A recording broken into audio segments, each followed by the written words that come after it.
सभी साथियों को जय भीम। जाति प्रथा उन्मूलन की इस कड़ी में आज बात करेंगे कि बाबा साहब ने गांधी जी को जो उत्तर दिया, तो इसके लिए थोड़ा आप पिछली जो सारी वीडियो को देखिएगा, क्रम से देखिएगा। वैसे मैंने प्लेलिस्ट भी तैयार कर दी है और उस पर जाकर आप जो क्रम से विषयवार जो है वीडियो को देख सकते हैं। फिर भी जो है थोड़ी सी पिछले वीडियो में चर्चा करूंगा। जैसे बाबा साहब ने जो है जात पात तोड़क मंडल को जो भाषण जो है उस समय जो पढ़ा नहीं गया था उसको जो है कैंसिल कर दिया गया था। उसके बाद उसको उन्होंने खुद के खर्चे पर छपवा कर जब जो है डिस्ट्रीब्यूट किया, तो उस समय गांधी जी ने भी उसको पढ़ा और पढ़ने के बाद उन्होंने जो है अपना हरिजन, जो उनकी पत्रिका चलती थी 1936 में, तो उसमें जो है उन्होंने उसका उत्तर दिया। तो पिछली कड़ी में जस्ट आप जो है उसमें जान सकते हैं कि बाबा साहब ने उत्तर में क्या बताया। उसमें बाबा साहब ने जो पिछले कड़ी में क्या उत्तर दिया था कि अगर महात्मा ये कहते नहीं, महात्मा मतलब महात्मा गांधी की जो है बाबा साहब ने जो है अपनी प्रसिद्धि पाने के लिए जो है उसको छपवाया, ऐसा कहते हैं। और दूसरा जो है उन्होंने जो भी बातें बताई उसमें, तो वो बाबा साहब उन चीज़ों का खंडन करते हुए कहते हैं। और जो दूसरा जो आज की कड़ी में बाबा साहब कहते हैं कि जो मैंने जो मुद्दे उठाए थे जाति प्रथा के ऊपर, उस पर तो गांधी जी ने कुछ कहा ही नहीं, जबकि उन्होंने जो है पूरे जाति व्यवस्था, उनकी उत्पत्ति, संरचना, विकास, उसका कैसे नष्ट किया सकता है, सारी चीज़ें बाबा साहब ने उसमें बताया। लेकिन फिर भी गांधी जी ने जो है अब उसमें स्पष्ट न करते हुए उन्होंने जो है लोगों को भ्रमित किया। इसलिए बाबा साहब जो है उसका उत्तर देते हैं।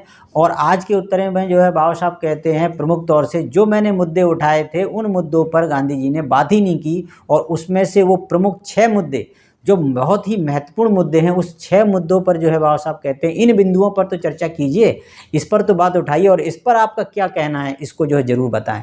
तो आप जुड़े रहिए इस कड़ी में, जो है आपको जो है जानकारी मिलेगी। और अभी तक आपने इस चैनल को सब्सक्राइब नहीं किया, सब्सक्राइब कर लीजिए, लोगों तक जरूर शेयर कीजिए, क्योंकि बाबा साहब को मानने से ज़्यादा जानना जरूरी है। जानने के लिए पढ़ना जरूरी है, पढ़ने के लिए बाबा साहब के जो वॉल्यूम्स, बहुत सी जो है किताबें बाबा साहब जो अपने ज्ञान को छोड़कर गए हैं उसको जानना होगा और बाबा साहब की नज़रों में जानना होगा और जो है हमें लोगों तक पहुँचाना भी होगा।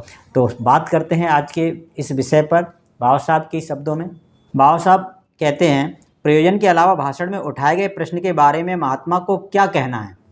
पहली बात यह है कि जो मेरा भाषण पढ़ेगा उसे एहसास होगा कि महात्मा ने मेरे द्वारा उठाए गए मुद्दों को पूरी तरह से छोड़ दिया है, मेन मुद्दों को। और उन्होंने जो मुद्दे उठाए हैं वे मुद्दे उस भाषण से उत्पन्न ही नहीं होते, वो जो है दूसरे विषय पर चर्चाएं गोलमाल कर रहे हैं, जिसे उन्होंने हिंदुओं के लिए मेरा अभियोग पत्र बताने में प्रसन्नता अनुभव की है। प्रमुख मुद्दे जिन्हें मैंने अपने भाषण में उठाए हैं उनको निम्नलिखित रूप से सूचीबद्ध किया जा सकता है। जो प्रमुख 6 बिंदु बाबा साहब ने जो है उसमें से बताए हैं। वैसे तो बहुत बड़ा जो है भाषण है, लंबा भाषण है, लेकिन प्रमुख जो है 6 बिंदुओं में बाबा साहब ने चर्चा की है। तो पहला बिंदु है यह कि जात पात ने हिंदुओं को बर्बाद कर दिया है, इस पर गांधी जी क्या कहना चाहते हैं।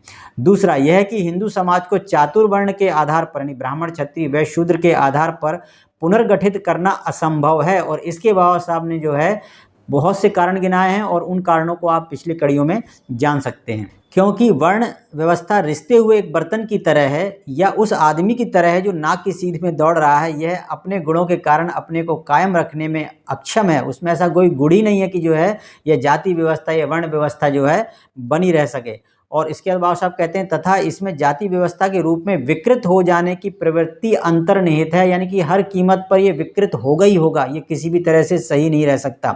जबकि वर्ण का उल्लंघन करने पर कानूनी रोक लगनी चाहिए, लेकिन उसमें कोई रोक नहीं लगती।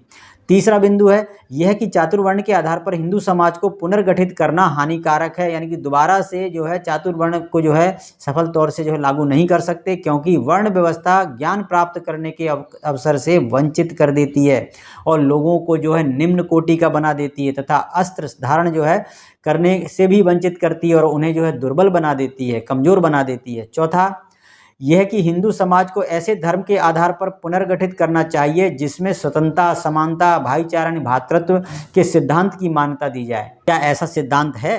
इस पर क्या कहना चाहते हैं गांधी जी।